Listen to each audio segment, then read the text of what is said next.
और इस बार फ्रैंक भी बोल देता है कि हाँ मैं वही पायलट हूँ। और फ्रैंक मियामी जाने वाली फ़्लाइट में पायलट के केबिन में उनके पीछे बैठकर मियामी के सफ़र पर निकल पड़ता है। और वहाँ पर एक पायलट उससे पूछता है कि आप कौन सा औजार चलाते हैं, तो वो बोलता है कि 707।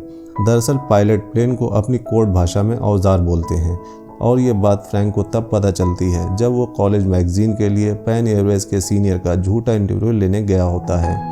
और इसके बाद फ्रैंक कई देशों का सफ़र फ्री में पैन एयरवेज कंपनी की फ़्लाइट्स में तय करता है। और अलग अलग देशों में वो पैन एयरवेज के नकली पेरोल चेक से बैंक से बहुत सारा कैश निकाल लेता है और धीरे धीरे वो $2.8 मिलियन का फ्रॉड कर लेता है। फ्रैंक अपने पिता को एक महंगी गाड़ी गिफ्ट करना चाहता है, उनकी मदद करना चाहता है, पर उसके पिता मना कर देते हैं।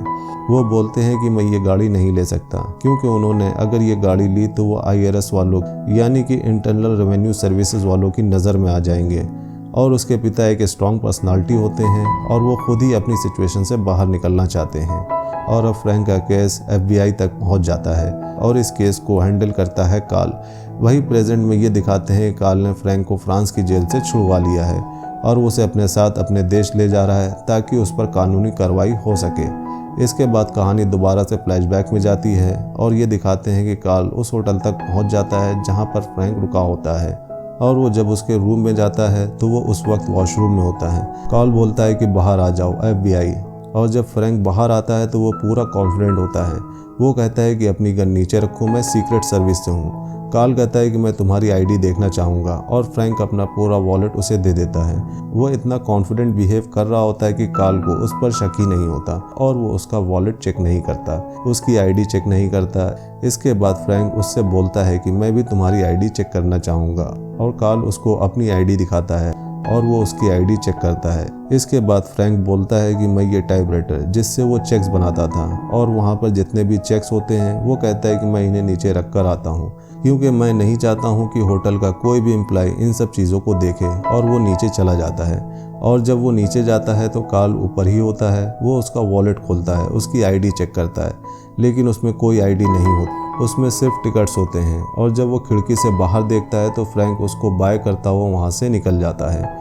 इसके बाद कार्ल को ये पता चलता है कि फ्रैंक बालिग नहीं नाबालिग है और इसलिए उसका नाम किसी भी क्रिमिनल रिकॉर्ड में नहीं है, इसलिए उसकी फिंगरप्रिंट्स किसी भी क्रिमिनल से नहीं मिलती। और वो अपने डिपार्टमेंट वालों को बोलता है कि न्यूयॉर्क शहर से जितने भी नाबालिग लड़के घर से भागे हैं उन सब के बारे में पता करो, उन सब का एड्रेस निकालो। और इस तरह से कार्ल अपनी टीम के साथ फ्रैंक की मम्मी के घर पहुंच जाता है और जब फ्रैंक की मम्मी फ्रैंक की फ़ोटो कार्ल को दिखाती है तो वो उसे पहचान लेता है। और अब वो फ्रैंक की फ़ोटो ले जा रहा होता है कि तभी फ्रैंक की मम्मी बोलती है कि फ्रैंक तो मात्र 17 साल का बच्चा है, मुझे बताओ कि उसने कितने का फ्रॉड किया है।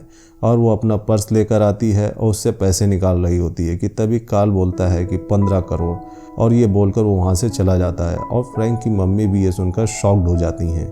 वहीं दूसरी तरफ ये दिखाते हैं कि फ्रैंक एक पार्टी देता है जिसमें बहुत सारे लड़के और लड़कियाँ होते हैं और उसमें से एक लड़का होता है जिसका नाम होता है लेंस और वो गिर जाता है। और जब उसे हॉस्पिटल ले जाते हैं तो वहाँ पर फ्रैंक की एक लड़की से मुलाकात होती है जो वहाँ पर नर्स होती है और इसका नाम होता है ब्रेंडा। फ्रैंक ब्रेंडा से अट्रैक्ट हो जाता है और वो ये डिसाइड करता है कि वो ब्रेंडा के लिए इस हॉस्पिटल में जॉब करेगा। इसलिए वो मेडिकल की एक नकली डिग्री बनाता है और ये डिग्री होती है हार्वर्ड मेडिकल स्कूल की, जिसमें ये लिखा होता है कि फ्रैंक वहाँ का टॉपर है। और इस डिग्री को देखने के बाद उसे उस हॉस्पिटल में जॉब मिल जाती है और अब फ्रैंक एक डॉक्टर है। डॉक्टर की नौकरी करते करते फ्रैंक और ब्रेंडा एक दूसरे के बहुत करीब आ जाते हैं। और एक रात को ब्रेंडा फ्रैंक को बताती है कि 2 साल पहले मेरा किसी के साथ अफेयर था और मैं प्रेग्नेंट हो गई थी। हमारे किसी फैमिली फ्रेंड ने मेरा अबॉर्शन किया और इसके बाद मेरे घर वालों ने मुझे घर से निकाल दिया। फ्रैंक बोलता है कि कोई बात नहीं, सब ठीक हो जाएगा, मैं तुमसे प्यार करता हूँ, मैं तुमसे शादी करना चाहता हूँ और इसके लिए मैं तुम्हारे पेरेंट्स से बात करूँगा। और अगले सीन में ये दिखाया जाता है कि फ्रैंक ब्रेंडा के पेरेंट्स के साथ डिनर कर रहा होता है और वहाँ पर यह पता चलता है कि ब्रेंडा के जो पिता हैं वो वकील होते हैं। और यहाँ पर फ्रैंक एक और झूठ बोल देता है। वो कहता है कि डॉक्टर की डिग्री करने से पहले मैं एक वकील था और मैंने 1 साल प्रैक्टिस भी की थी और अब मैं दोबारा चाहता हूँ कि मैं लॉ की प्रैक्टिस करूँ। लेकिन ब्रेंडा के पिता उसे पकड़ लेते हैं कि वो झूठ बोल रहा है और फ्रैंक एक्सेप्ट करता है कि ना मैं डॉक्टर हूँ ना ही मैं वकील हूँ, मैं एक आम लड़का हूँ जो आपकी बेटी से प्यार करता है।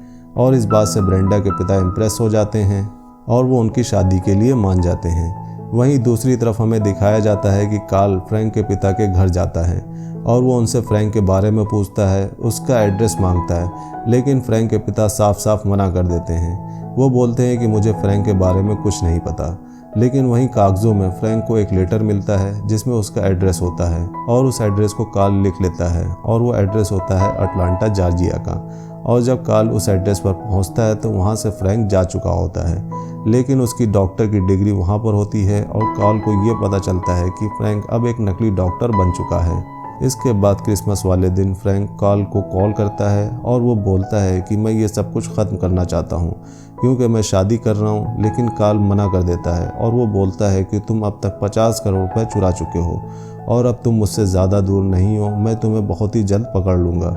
और जिस दिन फ्रैंक और ब्रेंडा की इंगेजमेंट होती है तो कार्ल को पता चल जाता है कि आज फ्रैंक की इंगेजमेंट है और वो उस जगह उस एड्रेस पर पहुंच जाता है जहां पर फ्रैंक होता है। लेकिन फ्रैंक को पहले ही पता चल चुका होता है कि नीचे कार्ल आ चुका है। वो ब्रेंडा को एक कमरे में ले जाता है और उसे अपने बारे में सारी सच्चाई बता देता है और वहां से निकलने से पहले वो ब्रेंडा को बोलता है कि आज से ठीक 2 दिन बाद तुम मुझसे मियामी एयरपोर्ट पर मिलना, मैं तुम्हारा वहां पर इंतज़ार करूंगा। और ये बोलकर फ्रैंक वहां से चला जाता है।